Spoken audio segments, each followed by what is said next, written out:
Doctor Baba Saheb Ambedkar का मूल नाम भीमराव था। उनके पिता श्री रामजी वल्द मालोजी सकपाल महू में ही मेजर सूबेदार के पद पर एक सैनिक अधिकारी थे। अपनी सेवा के अंतिम वर्ष उन्होंने और उनकी धर्मपत्नी भीमाबाई ने काली पलटन स्थित जन्मस्थली स्मारक की जगह पर विद्यमान एक बैरक में गुजारे। सन 1891 में 14 अप्रैल के दिन जब रामजी सूबेदार अपनी ड्यूटी पर थे, 12 बजे यहीं भीमराव का जन्म हुआ।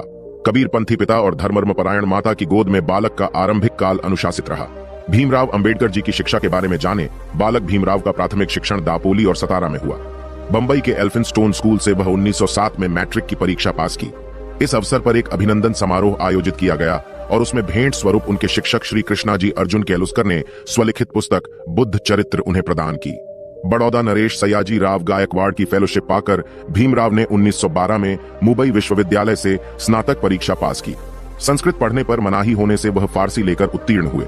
अमेरिका के कोलंबिया विश्वविद्यालय BA के बाद MA के अध्ययन हेतु बड़ौदा नरेश सयाजी गायकवाड़ की पुनः फेलोशिप पाकर वह अमेरिका के कोलंबिया विश्वविद्यालय में दाखिल हुए।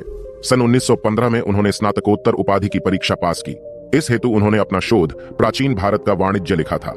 उसके बाद 1916 में कोलंबिया विश्वविद्यालय अमेरिका से ही उन्होंने PhD की उपाधि प्राप्त की। उनके PhD शोध का विषय था ब्रिटिश भारत में प्रांतीय वित्त का विकेंद्रीकरण। London school of economics and political science fellowship समाप्त होने पर उन्हें भारत लौटना था, अतः वे ब्रिटेन होते हुए लौट रहे थे। उन्होंने वहां London school of economics and political science में MSc और DSc और विधि संस्थान में बार एट लॉ की उपाधि हेतु स्वयं को पंजीकृत किया और भारत लौटे। सबसे पहले छात्रवृत्ति की शर्त के अनुसार बड़ौदा नरेश के दरबार में सैनिक अधिकारी तथा वित्तीय सलाहकार का दायित्व स्वीकार किया। पूरे शहर में उनको किराए पर रखने को कोई तैयार नहीं होने की गंभीर समस्या से वह कुछ समय के बाद ही मुंबई वापस आए। दलित प्रतिनिधित्व वहां परेल में डबक चाल और श्रमिक कॉलोनी में रहकर अपनी अधूरी पढ़ाई को पूरी करने हेतु पार्ट टाइम अध्यापकी और वकालत कर अपनी धर्मपत्नी रमाबाई के साथ जीवन निर्वाह किया। सन 1919 में डॉक्टर अंबेडकर ने राजनीतिक सुधार हेतु गठित साउथ बरो आयोग के समक्ष राजनीति में दलित प्रतिनिधित्व के पक्ष में साक्ष्य दी।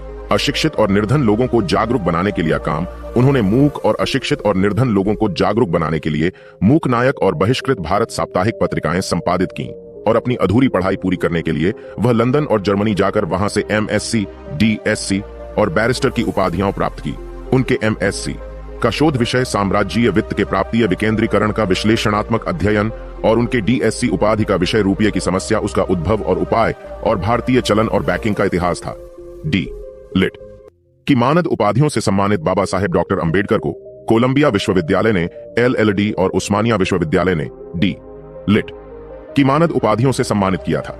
इस प्रकार डॉ अंबेडकर वैश्विक युवाओं के लिए प्रेरणा बन गए, क्योंकि उनके नाम के साथ BA, MA, MSc, PhD, barrister, DSc, D.Litt आदि कुल 26 उपाधियां जुड़ी हैं। अंबेडकर जी को पुरस्कार सम्मान से नवाजा गया है। डॉक्टर भीमराव अंबेडकर जी की स्मारक दिल्ली स्थित उनके घर 26 अलीपुर रोड में स्थापित की गई है। अंबेडकर जयंती पर सार्वजनिक अवकाश रखा जाता है। 1990 में उन्हें मरणोपरांत भारत के सर्वोच्च नागरिक सम्मान भारत रत्न से सम्मानित किया गया है। कई सार्वजनिक संस्थान का नाम उनके सम्मान में उनके नाम पर रखा गया है, जैसे कि हैदराबाद, आंध्र प्रदेश का डॉ अंबेडकर मुक्त विश्वविद्यालय, BR अंबेडकर बिहार विश्वविद्यालय, मुजफ्फरपुर। डॉ बाबा साहेब अंबेडकर अंतरराष्ट्रीय हवाई अड्डा नागपुर में है, जो पहले सोनेगांव हवाई अड्डे के नाम से जाना जाता था। अंबेडकर का एक बड़ा आधिकारिक चित्र भारतीय संसद भवन में प्रदर्शित किया गया है।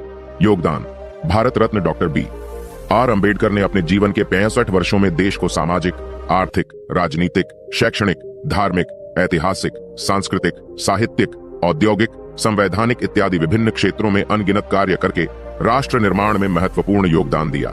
उनमें से मुख्य निम्नलिखित हैं: सामाजिक एवं धार्मिक योगदान, मानवाधिकार जैसे दलितों एवं दलित आदिवासियों के मंदिर प्रवेश, पानी पीने, छुआछूत, जातिपाति, ऊंच नीच जैसी सामाजिक कुरीतियों को मिटाने के लिए मनुस्मृति दहन 1937, महाड़ सत्याग्रह वर्ष 1928, नासिक सत्याग्रह वर्ष 1930, येवला की गर्जना वर्ष 1935 जैसे आंदोलन चलाए। बेजुबान, शोषित और अशिक्षित लोगों को जगाने के लिए वर्ष 1937 से 1956 के दौरान मूक नायक, बहिष्कृत भारत, समता, जनता और प्रबुद्ध भारत नामक 5 साप्ताहिक एवं पाक्षिक पत्र पत्रिकाओं का संपादन किया। कमजोर वर्गों के छात्रों को छात्रावासों, रात्रि स्कूलों, ग्रंथालयों तथा शैक्षणिक गतिविधियों के माध्यम से अपने दलित वर्ग शिक्षा समाज स्थापना 1946 के जरिए अध्ययन करने और साथ ही आय अर्जित करने के लिए उनको सक्षम बनाया।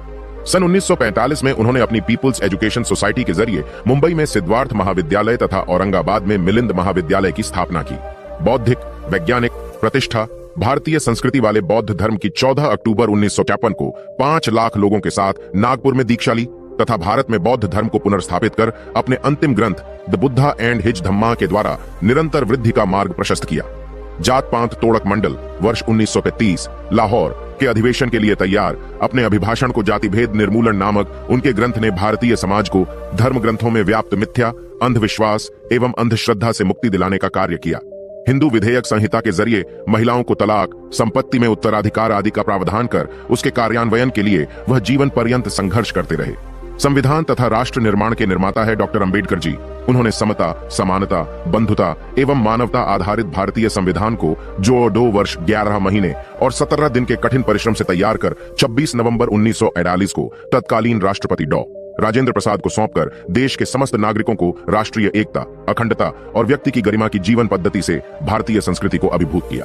वर्ष 1951 में महिला सशक्तिकरण का हिंदू संहिता विधेयक पारित करवाने में प्रयास किया और पारित न होने पर स्वतंत्र भारत के प्रथम कानून मंत्री के पद से इस्तीफा दिया।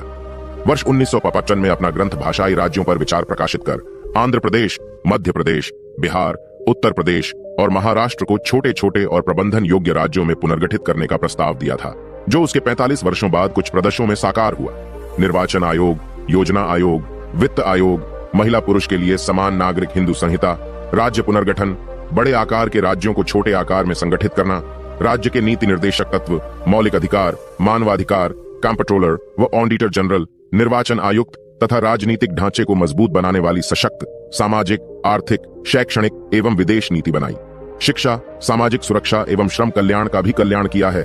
वायसराय की काउंसिल में श्रम मंत्री की हैसियत से श्रम कल्याण के लिए श्रमिकों की 12 घंटे से घटाकर 8 घंटे कार्य समय, समान कार्य समान वेतन, प्रसूति अवकाश, संवैतनिक अवकाश, कर्मचारी राज्य बीमा योजना, स्वास्थ्य सुरक्षा, कर्मचारी भविष्य निधि अधिनियम 1952 बनाना, मजदूरों एवं कमजोर वर्ग के हितों के लिए तथा सीधे सत्ता में भागीदारी के लिए स्वतंत्र मजदूर पार्टी का गठन कर 1935 के मुंबई प्रेसिडेंसी चुनाव में 17 में से उन्होंने 15 सीटें जीती। डॉ. भीमराव अंबेडकर का निधन। डॉ. भीमराव अंबेडकर सन 1948 से मधुमेह, डायबिटीज से पीड़ित थे और वह 1954 तक बहुत बीमार रहे थे। 3 दिसंबर 1952 को डॉ. भीमराव अंबेडकर ने अपनी अंतिम पांडुलिपि बुद्ध और धम्म उनके को पूरा किया और 6 दिसंबर 1953 को अपने घर दिल्ली में अपनी अंतिम सांस ली थी। बाबा साहेब का अंतिम संस्कार चौपाटी समुद्र तट पर बौद्ध शैली में किया गया। इस दिन से अंबेडकर जयंती पर सार्वजनिक अवकाश रखा जाता है। दोस्तों, आज की वीडियो में बस इतना ही। अगर आपको हमारी ये वीडियो पसंद आई हो तो वीडियो को लाइक करें तथा भीमराव अंबेडकर जी से जुड़ी सभी जानकारी के लिए चैनल को सब्सक्राइब